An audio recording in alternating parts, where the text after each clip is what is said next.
하나님의 말씀은 이 주보에 기록된 대로 에발산의 제단 이게 이제 히브리어에서 라틴어에서 영어에서 한국말로 되다가 보니까 이 고유명사는 각각 나라의 그 발음대로 조금씩 틀릴 수 있습니다. 에발산, 에벨산 등등 있는데 킹제임스 번역에는 에발산으로 이렇게 되어 있습니다.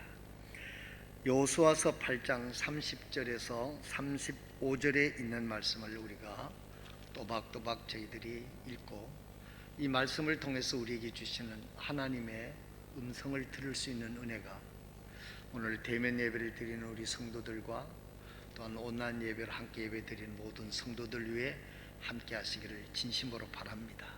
이 시간 하나님 말씀 받들어 봉독하겠습니다.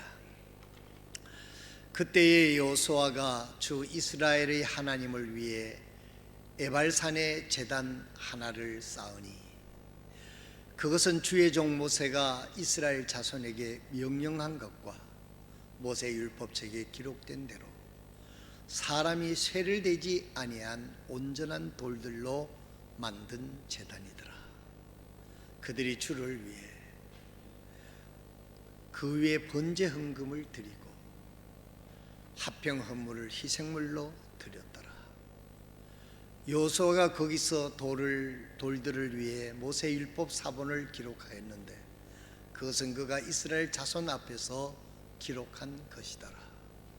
온 이스라엘과 그들의 장로들과 관리들과 재판관들이 주의 언약궤를 맨 레위 사람 제사장들 앞에서 궤의 이쪽과 저쪽에 서되 그들 가운데서 태어난 자들뿐 아니라 타국인까지 서니라.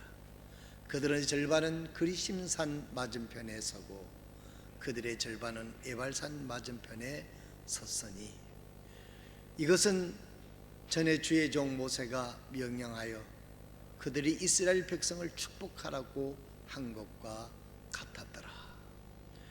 그 뒤에 여호수아가 율법책에 기록된 모든 것에 따라 율법의 모든 말씀과 곧 복과 저주의 말씀을 낭독하였는데 모세가 명령한 모든 것 중에서 여호수아가 이스라엘의 온 회중과 여인들과 어린 것들과 그들 가운데 거하는 타국인들 앞에 낭독하지 아니한 말이 하나도 없었더라.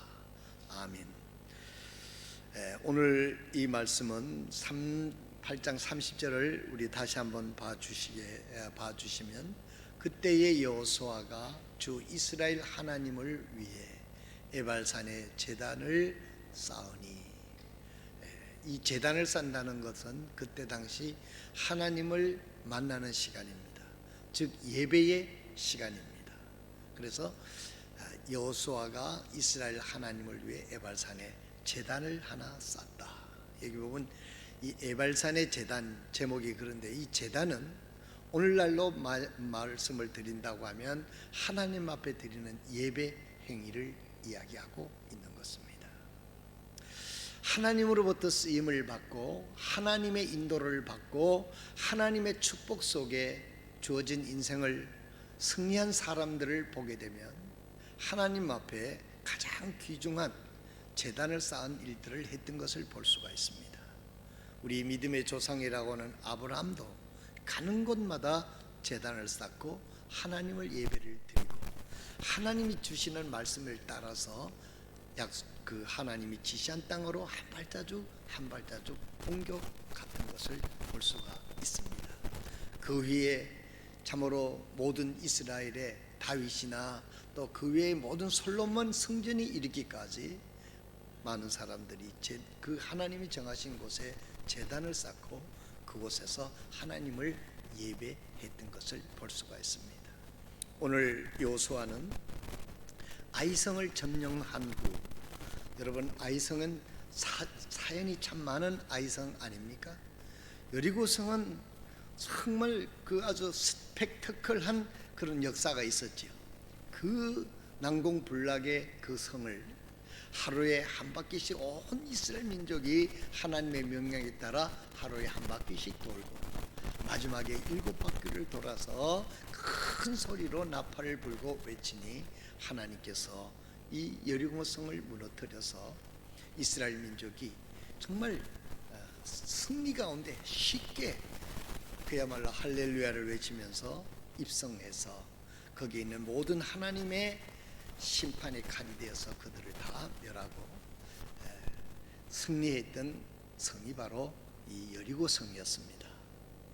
그 뒤에 성이 이제 그 두 번째 성이 아이성을 점령해 가는데, 지난 주간에 이미 아이성에 대해서 우리가 배웠는데, 아이성은 한 5천 명만 데리고 가면 충분히 하겠다 생각을 하고 만만하게 봤습니다.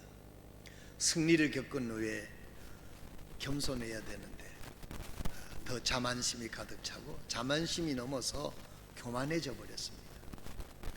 그래서 하나님의 어떤 지시를 기다리기 전에 기도하지도 않고 조급한 마음으로 아이성을 점령을 했는데, 아이성은 그저 저들의 기대와는 달리 대패를 하게 됩니다.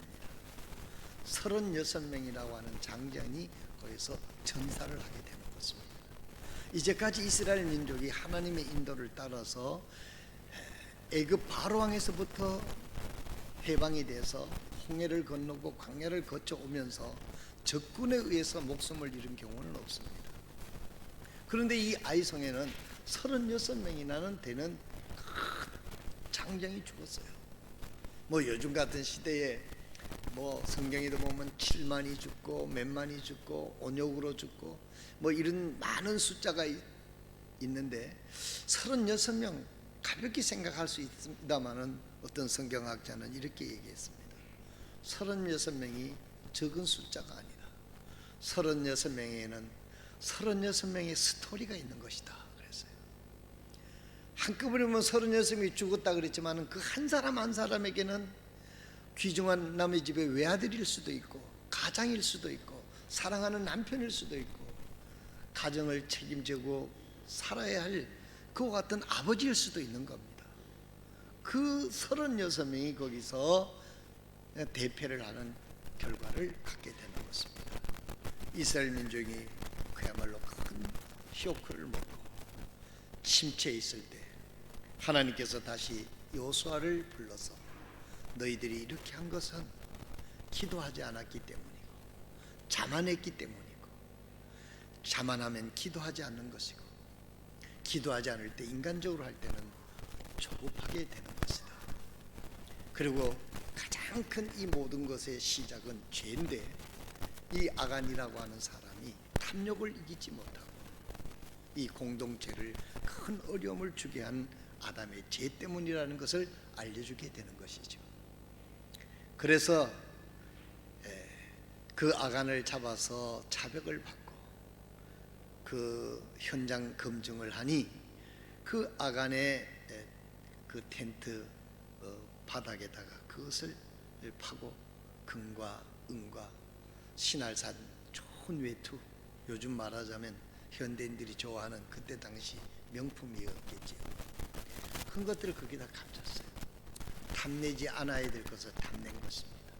욕심이 잉태해서 죄를 낳은 것입니다. 죄의 결과는 사망이었습니다. 그래서 그 가족들이 모두가 죄 없는 어린아이들까지 다 아골골짜기라고 하는 곳에서 비참하게 처형을 당하게 되는 것입니다. 회개가 이루어진 거죠. 여러분, 우리도 아간과 같은 사람이었습니다. 그렇지만 우리 주 예수 그리스도께서 우리 죄를 대신해서 십자가에서 피 흘려 죽으심으로 말미암아 우리가 그 예수 그리스도를 나의 구주로 받아들이고 그분의 것으로 우리가 주님으로 받아들였을 때 우리의 죄가 예수의 피로 깨끗이 씻어지고 하나님을 아바 아버지라고 부를 수 있는 은혜를 우리가 받은 사람들입니다. 이것이 구원받은 사람들이죠. 은혜를 받은 사람들이죠. 죄는 심판을 가져오게 되고, 죄는 슬픔을 가져오게 되고, 죄는 모든 공동체의 아픔을 가져다 주게 되는 것입니다. 사랑하시는 성도 여러분, 우리가 여기서 배워야 될 교훈은 우리 교회 성도들 한 사람이 죄가 그 한 사람이라고 우리는 이렇게 볼 수가 없는 것입니다. 우리 몸에 손에 어떤 것을 다쳐서 염증이 있게 되면 여기에 가래토시가 쓰고 온몸이 열이 나고 춥지 않습니까? 그리고 열이 나게 되면 위험하지 않습니까? 예수님은 교회를 가리켜 몸이라고 그랬습니다. 우리 예수님의 몸에 공동체를 잇는 교회, 사랑하는 성도들이 그 한 사람이 하나님 앞에 불순종하고 거룩한 생활을 하지 못하면 않으면 그것이 곧 교회 전체에 전진하지 못하게 하는 그와 같은 엄청난 결과를 가져온다는 것을 알고 여러분들이 이 세상을 살아가면서 이제는 내 하나가 아니라 나는 하나님의 자녀고 하나님의 교회의 공동체의 주님의 몸의 한 부분이라 하는 지체라는 것을 생각하면서 여러분들이 하나님께서는 우리들에게 성공하라고 승리하라고 우리를 재촉하지 않습니다. 내가 거룩하니 너희도 거룩해라. 내가 너희들이 거룩해야만이 내가 너를 축복하고 너희에게 능력을 주어서 이 땅에서 하나님이 원하는 일을 하게 하시고 싶은 것이 우리 하나님의 뜻입니다. 우리는 가끔 우리 욕심 때문에 우리의 정욕 때문에 우리가 예수 믿고 구원받아도 우리의 죄성은 아직 우리 몸에 남아있지 않습니까? 성령이 충만하지 않으면 우리의 육신을 이길 길이 없어요. 안목의 정욕, 이성의 자랑, 육신의 정욕, 이 모든 것들을 통해서 사탄이 우리를 유혹하고 우리를 충동하게 될 때 우리가 무디게 되면 그 사탄에 놀아나게 되게 되면 우리는 승리하는 생활을 살지 못하게 되는 것입니다. 어쩌면 아간은 이스라엘 민족 중에서도 중요한 위치에 있었던 사람일 수도 있는 것입니다. 또 여리고 성을 점령했었을 때 정말 열심히 순종하고 앞장서 일했던 사람일 수도 있습니다. 그러나 그는 탐심을 이기지 못했습니다. 하나님의 것을 도적질했습니다. 하나님이 손대지 말라고 한 것을 하나님의 말씀을 어겼습니다.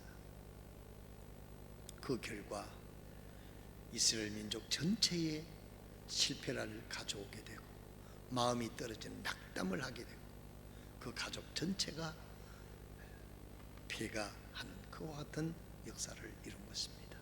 죄는 이렇게 무서운 것입니다. 그래서 하나님께서 이 땅에 친히 예수님으로 오셔서 십자가에서 그렇게 처참하게 죽은 사실을 그 처형된 것을 보면 죄가 얼마나 무섭다는 것을 우리가 알아야 되죠. 우리가 그 은혜로 말미암아 구원받아서 하나님의 자녀가 됐습니다. 그래서 우리가 이 땅에 살면서 정신을 똑바로 차리면서 딴 거 할 것 없어요, 여러분. 하나님 마음에 들게 거룩하게 살면 하나님이 우리의 있어야 할 것을 알아서 공급해 주시는 하나님인 것을 믿으시길 바랍니다. 우리가 할 일은 하나님을 바라보고 하나님의 뜻에 따라 거룩하게 살아가는 겁니다. 그럼 하나님이 능력을 주시는 거예요. 명예를 주시는 겁니다. 힘을 주시는 겁니다. 건강을 주시는 겁니다. 그래서 하나님에 의해서 승리하게 돼서 하나님이 영광을 받으시게 하는 이것이 바로 로마서 12장에 나오는 거룩한 산제사, 살아있는 제사를 적인 삶을 우리가 살기를 하나님은 원하신다는 것입니다. 그런데 우리의 현실은 그렇지 않아요. 초점을 여기에 맞추지 않고 세상적인 것에 맞추는 거예요. 그래서 그 탐심에 의해서 우리가 움직이는 경우가 많다는 거예요. 여러분, 아담과 하와는 동산 중앙에 있는 선악을 알게 하는 그것을 따먹지 말라고 했는데 자기들이 육신의 정욕, 안목의 정욕, 이생의 자랑 이런 것들을 통해서 사탄이 중독이 나니까 그것을 선악을 알게 하는 것을 따먹게 된 거예요. 그래서 로스트 파라다이스, 그 낙원을 상실하고 고통의 생활이 시작이 됐던 것입니다. 그들이 하나님의 말씀을 순종하고 살았다고 하면 그들이 무엇을 걱정할 것이 있습니까? 동산의 모든 것이 다 있는, 그 동산의 주인으로 살 수 있었잖아요. 아담 하와에는 하나님뿐이 없어요. 나머지는 다 하나님이 주신 거예요. 그런데 그만 하나님 말씀을 불순종하고 그래서 모든 것을 잃어버린 거예요. 아간도 마찬가지인 것입니다. 하나님께서 여리고성은 첫 번째 거니까 손대지 말라고 얘기를 했고, 그래서 하나님이 심판을 하는, 그리고 그 다음째 이 아이성에서 두 번째의 모든 탈취물을 다 우리가 지난주에 공부하지 않았습니까? 탈취한 것을 전부 다 이스라엘 백성들에게 나누어서 가져가게 했어요. 자기들의 차례가 분명히 있고 하나님의 계획이 있는데 아간은 그 탐심을 이기지 못했습니다. 우리가 이 세상에서 사탄과의 싸움, 이 탐심이 우리 모든 사람들에게 굉장히 약해요. 그래서 사탄이 이런 것들을 자꾸 충동해서 손대지 않아야 될 것, 넘보지 않아야 될 것, 이런 걸 자꾸 넘보도록 괜찮다고 보암직도 하고 묵은직도 하고 이생의 자랑, 안목의 정력, 이런 것들 우리를 뽐뿌질을 해서 우리가 그걸 견디지 못하고, 그건 누구라도 사탄의 이런 계략에 안 넘어갈 육체를 가진 사람은 없습니다. 그럼 대안이 뭐냐? 예수님이 우리 마음에 오셔서 보혜사가 되어 주신 건 뭐냐면 우리를 보호해 주시는 분이에요. 성령 되시는 예수님이 내 삶의 생각과 모든 걸 지배하시게 되면 탐욕이 탐욕으로 보이고, 탐욕이 얼마나 우리를 비참하게 된다는 것을 성령에 의해서 보게 해주시는 거예요. 죄가 우리를 얼마나 능력 없게 만든다는 것을 포기하는 거예요. 여러분, 성경의 스토리가 다 그런 거 아닙니까? 삼손은 당대의 가장 큰 장수고 힘쓰는 사람이었지만은 들릴라라고 하는 그 정욕적인 그것에 그만 넘어가서 그 힘을 잃어버리고 눈알이 다 빠지고 마침내 연자맷돌을 돌리다가 마지막에 뭐 순교라 하는 사람도 있고 죽었다는 사람도 있고 있습니다만 그렇게 인생을 끝을 내는 것을 볼 수가 있습니다. 우리 힘으로는 이것을 이길 수가 없어요. 그래서 예수님이 구원받은 우리 성도들 우리 마음에 오셔서 우리를 인도해 주신다. 근데 예수님을 구주로 영접하고 구원받은 사람들도 그 주님의 음성에 귀를 기울이지 않고 주님의 인도하심과 지배에 내 자신을 맡기지 않고 육신이 그냥 성령님을 짓누르고 자기가 주님보다 더 똑똑하다고, 내가 할 수 있다고, 여기에 사고가 있는 거예요. 아간도 아마 그랬을 것 같아요. 하나님의 길, 그 성령님의 길을 기울이고 정말 하나님 말씀에 그 머물러 있었다고 하면, 자유라고 하는 것은 하나님의 말씀, 법 테두리 안에 자유가 있는 것이지, 여러분 법 바깥 나가게 되면 자유가 없잖아요. 신호체계가 있는데, 그게 법이라고 하면 신호체계가 있는데 신호를 벗어나게 되면 빨간 불일 때 가면 나 죽고 다른 사람 죽이는 거죠. 하나님의 말씀 안에 진정한 자유가 있고 축복이 있고 은혜가 있는데, 이 육신이 충만하다가 보면 성령의 그런 음성이 있었을 거예요. 그런데도 불구하고 육신이 너무 세니까 성령의 소리를, 그래서 신약에 말씀하고 있잖아요. 성령의 역사를 소멸하지 마라. 성령이 계속 얘기하는데도 이걸 무시하고 제 생각대로 할 때는 대가를 반드시 치르게 돼 있어요. 그래서 지옥 가는 것은 아니지만 구원받은 사람이 대가는 지불해야 되는 것입니다. 그래서 이제 하나님께서 여호수아를 통해서 이걸 알려주고 모든 것을 다 정리를 합니다. 정리를 했다는 것은 한마디로 말하면 회개를 했다는 것이죠. 이스라엘이 전부 다 하나님 말씀대로 회개하고 다 죄를 정리를 하고 하나님과의 관계가 회복이 됐습니다. 그때 하나님이 여호수아에게 말씀하십니다. 올라가라. 아이성을 올라가라. 지난 주간에 go up I라고 그랬잖아요. go up to I. 아이성으로 올라가라. 그러면서 하나님이 섬세한 작전까지도 알려줬어요. 여러분, 이 성경이요, 인생을 승리하게 살게 하도록 하나님께서 설계해 주시는 지침서입니다. 이 성령 제쳐놓고 다른 데서 성공의 길을 찾는다는 것은요, 참 어리석은 일이에요. 네.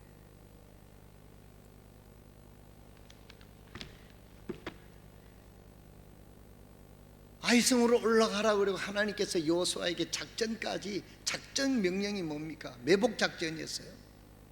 동서쪽으로 몇천 명씩 딱 매복을 하고 있고, 성 뒤 북쪽에 또 몇천 명씩 매복을 하고 있고, 너는 한 5천 명 데리고 앞서 가가지고 입구로 들어가가지고 유인을 하다가 도망 나오는 척하고 후퇴를 해라. 그래서 그들이 성을 비우고 따라 나오면 동서 안쪽에 있던 매복해 있던 군인들이 덮치고, 그리고 뒤에 있던 사람이 성을 장악을 해라. 이것이 하나님의 작전이었어요. 이 7장에 쫙 7장 후반절에 상세하게 나오는 거예요.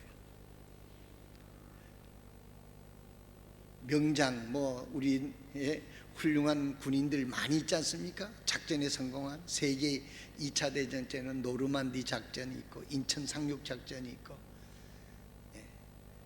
인간의 작전도 정말 하나님의 섭리 속에 우리 근대에서 이런 훌륭한 작전이 있는데, 하나님이 직접 여호수아에게 이 작전을 펼쳐주니 그 작전이 얼마나 참 놀라웠겠습니까? 여호수아가 그 말씀대로 했더니 아니나 다를까, 아이성에 있던 사람들이 막 지난번에 승리를 했으니까 그쪽에서도 이것들이 아주 정신을 못 차리고 또 왔구나 하고 또 쫓아 나오는 거예요. 그래서 여호수아가 군사를 쫙 끌고 이렇게 나가는데 이 군대들이 다 따라 나오는 거예요. 그리고 뒤에 있던 사람들이 들어가가지고 불을 지르게 되니까 따라오던 아이성에 있는 군인들이 뒤를 돌아보니까 자기 성이 불타고 있거든. 그래서 급히 돌아가려고 했는데 양쪽에서 매복해 있던 여호수아의 군대가 공격을 해서 아이성을 완전히 장악하게 되는 것입니다. 그래서 하나님께서 이스라엘 민족에게 죄를 지었으면 철저하게 회개하면 하나님이 회복시켜 주신다는 것을 교훈해 주시는 거예요. 그래서 아이성이 놀랍게 승리를 하고, 아이성의 승리를 통해서 거기 쟁취한 모든 것들을 전부 다 이스라엘 민족이 골고루 나누어주는 전리품을 갖게 되는 그런 축복을 저들이 갖게 되는 것이죠. 아이성 전투에 승리한 것은, 이 가나안 땅은 이미 하나님의 심판의 때에 완 것입니다. 그동안 수많은 시간을 주었지만은 가나안 성에 있는 사람들은 더 악랄하게 죄를 짓고, 거기에 있는 그 가나안 사람들의 그 죄성을 일일이 그 문헌에 찾아보게 되면 입에 담기도 무서운 악랄한 그런 신을 섬긴다는 이름으로 그런 것들이 많이 있습니다. 더 이상 하나님이 눈뜨고 볼 수가 없어서 하나님이 이스라엘 민족을 통해서 가나안 땅을 점령하게 한 거예요. 그래서 하나도 남기심 없이 멸하라 그랬어요. 멸하라는 이유는 뭐냐면, 혹시 이스라엘 민족이 그 가나안 땅에 들어가서 사는 동안에 저들의 죄악을 본받을까 봐 하나도 없이 멸하라고 하나님 명령을 하신 거예요. 어떤 하나님은 사랑의 하나님이 너무 잔인하지 않느냐, 이런 인간적인 생각을 하는 사람도 있습니다만, 하나님의 심판은 무섭다는 걸 우리가 알아야 돼요. 최후의 심판, 하나님 심판은 이렇게 무섭다는 것을 오늘 우리들에게도 교훈해 주고 있는 거예요. 하나님이 최후의 심판에는 이 세상에 아무도 피할 사람이 없습니다. 오직 피할 수 있는 곳 하나가 있는데, 그것은 예수 그리스도 안에서만 심판을 피할 수 있는 거 아닙니까?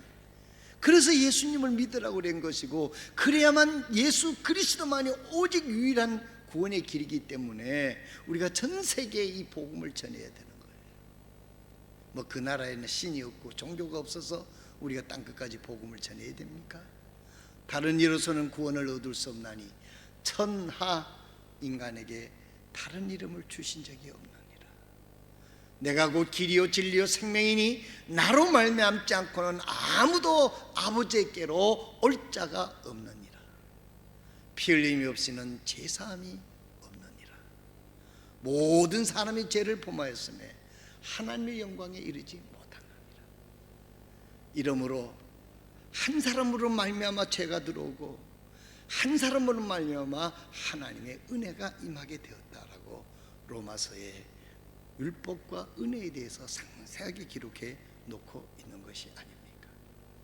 이제 이스라엘 민족은 아이성에 이 아간의 모든 죄를 깨끗하게 정리를 한 후에 이제 하나님께서 새로운 메시지를 통해서 아이성을 점령해서 제일 승리를 거두게 됩니다.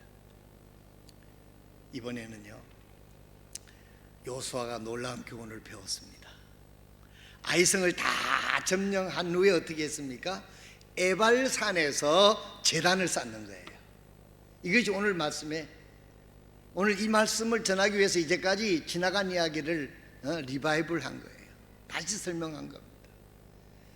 요수아가 아이성을 점령하고 모든 것을 정리한 후에 앞으로 전진하기 전에 에발산에서 그리심산 이쪽, 에발산 이쪽, 이 중간 세겜이라고 하는 이 지역에서 에발산에서 제단을 쌓는 겁니다. 우리 그림 한번 보여줄래요? 네, 저게 이제 에발산.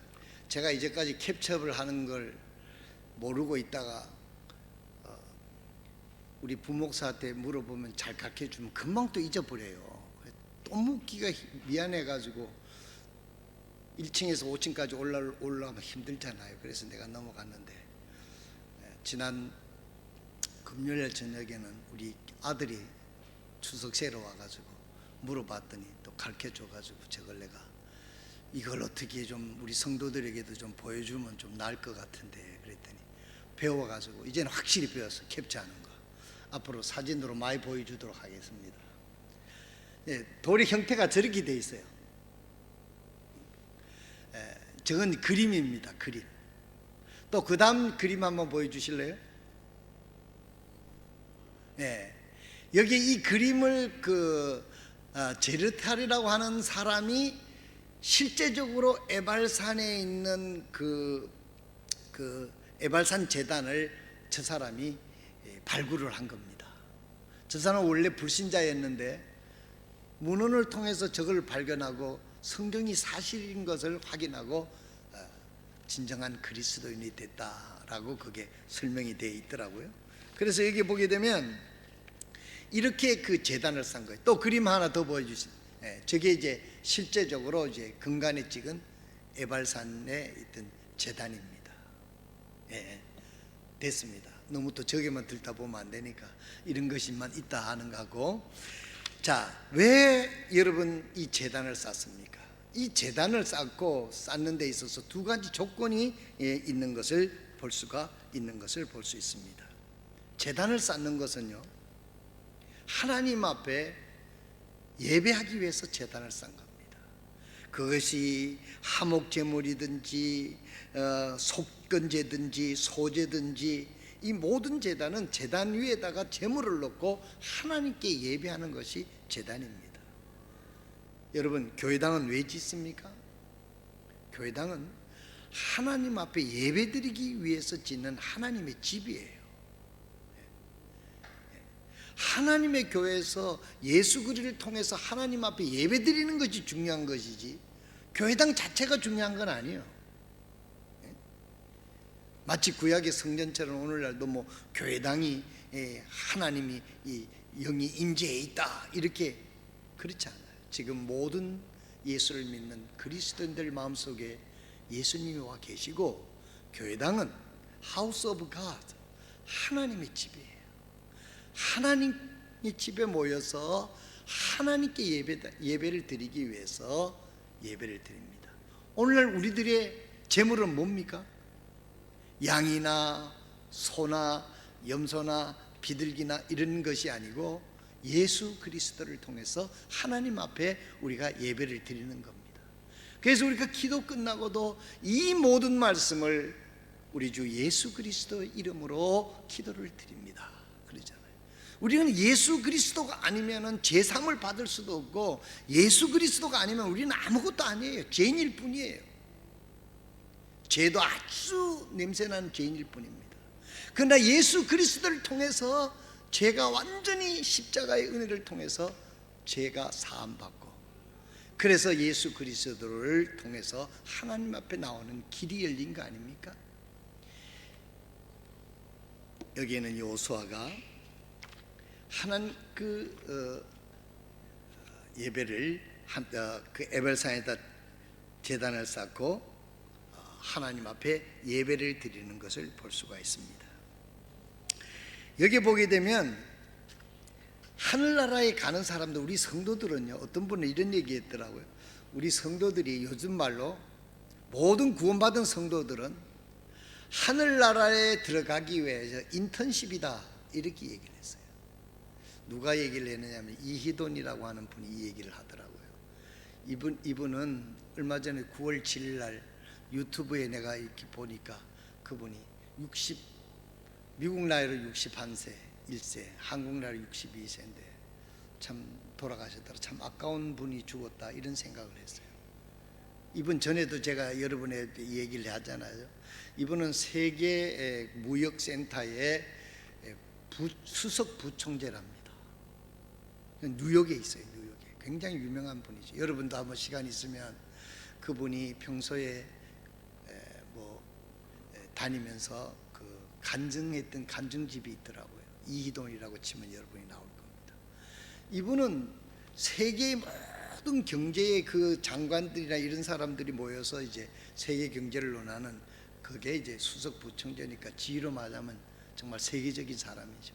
그래서 출장이 뭐 스위스도 가고 뭐 맨날 그냥 드나드시는데, 이분의 특징이 뭐냐면 그 먼 곳에 가서, 스위스에 가서 일을 봐서라도 금요일날 저녁에는 꼭, 토요일날은 꼭 와서 주일은 워싱턴에 있는 성광교회라는 곳에서 예배를 드리는데, 그분 간증이 내가 옛날에 들어보니까 제가 이렇게 와서 예배를 드리도 설교를 하는 것도 아니고요, 제가 뭐 큰일을 하는 것도 아닙니다. 주일날 아침에 저는 교회당에 성도들 오는 주차 안내를 하는 사람일 뿐입니다. 1부 예배에 안내를 하고 2부 예배는 자기 들어가서 예배를 한다는 거예요. 참 난 그 얘기를 듣고 너무 감동이 됐어요. 여러분, 그 유럽에 나가 있는 가운데서도 물론 한국하고는 가깝겠지요. 뉴욕이니까, 워싱턴이니까. 그곳에 출장에 나갔다 하더라도 토요일이나 금요일에는 와서, 주일날은 와서 그 본교회에서 예배를 드린다는 거예요. 그래서 그분이 그래서 내가 간증을 몇 개를 들어보니까 복음도 분명하고 아주 그 생애가 사는 게 자기가 뭐 세계 부총재가 됐다고 해서 자랑하는 것이 아니라, 그분이 완전히 선교사, 어떤 면에서는 목사보다도 내 생각에 내만큼 훌륭하다, 그런 참 믿음이 확실하다, 그런 생각을 하기도 했습니다. 그런 분이 9월 7일 날 한국 기독교 연구소에서 그걸 만들어 가지고 올린 걸 보니까 참 한 사람이 이 세상에 와서 주님을 위해서 이렇게 간증된 삶을 살고 갔구나 하는데 축복이 되더라고요. 그래서 이 예배의 중요성, 우리가 하나님 앞에, 그분이 하는 말이 뭐냐면 우리는 이 세상에 하늘나라에 들어가기 전에, 하늘나라에 본격적으로 살기까지 이 땅에서 인턴십을 하고 있는 거다. 그래서 어떤 사원이 되면은 인턴십 과정을 통해서 그게 정식 사원이 되지 않습니까? 하늘나라에 영원히 살기 전에 이 땅에서 하늘나라에 살 것을 연습하는 거예요. 하늘나라에 가서 우리가 주로 뭐 합니까? 하나님께 예배드리고, 하나님께 찬양하고, 하나님과 교제하고, 이것이 우리 하늘나라에 가서 주된 업무인데 우리가 이 세상에서 인턴십을 하고 있다. 그 얘기가 상당히 참 요즘 사람들에게도 이해가 되는 말이라고 생각해서 내 기억에 남습니다. 하나님께서 이 에발산에서 드리는 그 이스라엘 민족이 전체가 모이니까 조그만 장소 가지고는 안 되겠죠. 그리심산 쪽 에벨산 쪽 사람들이 쫙 전부 다 모아놓고 그 가운데다가 에발산에서 제단을 쌓고 하나님께 감사 예배를 드리는 거예요. 나는 여기서 여호수아가 영적인 지혜를 가졌다는 거예요. 이제까지 이 여리고성을 승리한 것, 아이성의 실패와 승리, 이런 것은 무엇을 통해서 우리는 하나님을 앞세우지 아니하고 하나님 중심이 되지 아니하고 하나님의 말씀을 기억하지 않고는 우리에게는 승리가 없다는 것을 여호수아는 자기 자신뿐만 아니라 온 백성들에게 각인시켜 주고 싶었던 그런 마음이 있었던 겁니다. 그래서 에발산에 제단을 쌓고 지금까지 하나님이 여기까지 인도하셨다. 우리가 앞으로도 하나님을 앞세우고 하나님의 뜻대로 전진하는 길이 승리의 길이다 라고 예배를 제단에 예배를 드립니다. 사랑하는 성도 여러분, 우리가 언제 천국에 갈는지는 아무도 모릅니다만은 우리가 천국을 소망하면서 이 세상에 인턴십을 하고 산다고 하면 우리가 하나님 바라보며 하나님 중심의 하나님의 뜻대로 그것이 고생이 되고 어렵고 희생적이고 참으로 힘든 삶이라도 우리가 그 길을 묵묵히 하나님을 의지하고 느리더라도 그 길을 한 걸음 한 걸음 걸어가게 될 때 그 삶을 통해서 하나님의 영광을 받으시고 하나님이 그 삶을 통해서 하나님의 뜻을 이루시는 진정한 영광을 받으시는 인생이 하나님이 기뻐하시는 삶이 될 줄로 확실히 믿습니다. 그런데 이 제단을 쌓는데요, 예배하는데도 보면 제단을 쌓는데도 조건이 여기 분명히 있습니다. 사람이 쇠를 대지 아니한 온전한 돌들로 쌓라는 거예요. 손으로 다듬지 않는 자연석을 그대로 쌓라는 거예요. 왜 그랬을까요? 왜 그랬을까요? 여러분, 우리가 하나님 앞에 예배 드리는 데는요, 어떤 세련된 종교적인 그런 행위가 중요한 게 아닙니다. 가장 중요한 것은 순수한 복음, 예수 그리스도께서 십자가에서 나를 위하여 죽으시고 3일 만에 살아나셨다고 하는 고린도전서 15장 1절에서부터 3절에 나오는 이 복음의 핵심이 하나님 앞에 예배의 중심이 되어야 될 줄로 믿습니다. 오늘 예수 그리스도가 없는 예배를 드리는 교회가 많아요. 예수 그리스도 십자가에 보혈이 없는 예배를 드리는 교회가 많다는 거예요. 그런 제단이 있다는 거예요. 이거 잘못된 겁니다. 오늘날 한국의 이단이 뭡니까? 자기가 예수래, 이만희가 예수래, 재림 예수래. 안 죽는데 이만희가 이제 곧 죽을 건데, 문선명이 뭐 전부 다 이단들이 자기가 예수라는 거예요. 교묘하게 말장난을 해서 자기가 예수님 자리에 앉는 거예요. 손으로 다듬지 않는 제단을 쌓라. 하나님 말씀 그대로. 그래서 바울 사도는 뭐라고 말했습니까? 내가 모든 사람들은 헬라인은 철학을 구하고 유대인들은 율법을 구하나 나는 십자가에 못 박히신 예수 그리스도뿐이 자랑할 것이 없노라 그랬어요. 내가 복음을 부끄러워하지 아니하노니 이 복음은 모든 사람에게 구원을 주시는 하나님의 능력이 되기 때문이라 그랬어요. 오늘날 우리가 예수 그리스도를 제쳐놓고 어떻게 하나님 앞에 나갈 수가 있습니까? 이 순수한 복음으로 하나님을 예배할 때 하나님이 기뻐 받으시고 하나님이 우리 가운데 일하시는 은혜가 있는 줄로 저는 확실히 믿습니다. 그래서 하나님께서 여기 있는 요소를 통해서 사람이 쇠를 대지 아니하는 돌로 제단을 쌓아라. 순수한 그대로 예수 그리스도께서 이 땅에 오셔서 하나님이 세상을 이처럼 사랑하사 독생자를 주셨으니 누구든지 저를 믿는 자는 멸망치 않고 영생을 얻게 하려 하시느니라. 아인슈타인이 그랬잖아요. 세계적인 아주 그 머리 좋은 석학이잖아요. 유명한 분이잖아요. 그분이 한 번은 어떤 사람이 연설을 하고 나오는데 질문을 많이 하더라는 거예요. 박사님, 여기 성경에 제가 모르는 게 너무나 많아요. 그 박사님이 얘기했다잖아요. 그 슈퍼바이저가 나도 많네. 그러나 한 가지로 충분하네. 예수님이 나를 사랑하시고 나를 위하여 십자가에 죽으셨다는 것을 성경에 써놓은 그것으로 나는 만족하네, 그랬다는 것입니다. 예수님이 나를 사랑하셔서 이 땅에 오셔서 십자가에 못 박혀 죽으시고 3일 만에 부활해 주시고 나를 사랑하셨다는 걸 이 성경에 써놓은 이것만 되지 뭐가 필요하냐 그랬다. 여러분 그렇지 않습니까? 하나님이 나를 이처럼 사랑하시고 예수님이 나를 사랑하셔서 이 땅에 십자가에 못 박혀 죽으시고 내가 죄인인 내가 영원히 멸망당할 수밖에 없는 내가 이제는 죄 용서함을 받고 구원받아서 하나님의 자녀가 되어 하나님을 아버지라고 부르며 하나님의 보호를 받으며 하나님의 축복을 받으며 하나님이 공급해 주신 능력으로 살아가는 하나님의 아들 딸이 됐는데 뭐 이 세상 걸 더 구하고 그럴 필요가 뭐가 있냐 말이에요. 이 은혜가 저와 여러분에게 함께 하시기를 주님의 이름으로 축원드립니다. 쇠를 대지 않는 순수한 복음, 예수 그리스도만으로 충분한 은혜를 입는 저와 여러분이 되시기를 바랍니다. 마치겠습니다. 핵심은 무엇입니까? 우리는 예수 그리스도를 통해서 제사함을 받은 하나님께 예배하며 사는 삶이 저와 여러분들의 삶이 되기를 바랍니다.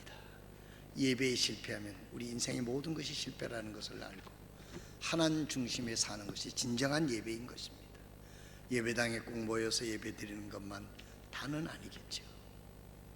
우리의 예배당에서는 뿐만 아니라 삶의 현장에서 빛으로 소금으로 어떤 핍박과 어떤 손해를 당한다 하더라도 소금이 맛을 잃지 않고 어둠을 밝힐 수 있는 작은 등불로 진리를 밝히며 살아가는 저와 여러분이 될 때 하나님이 그곳에 나와 함께 하십니다. 하나님이 그곳에 나를 보호하시는 것입니다. 하나님이 그곳에 내 불이 꺼지지 않도록 지켜주시는 것입니다. 하나님이 변질되지 않도록 하나님이 지켜주신 은혜가 우리의 삶 속에 있기를 바랍니다. 어렵다고 하는 이런 세상에서도 하나님이 나와 함께 하시고 하나님이 나를 지켜주신 은혜를 체험할 수 있는 축복의 기간이 되시기를 주님의 이름으로 축원드립니다. 기도하겠습니다.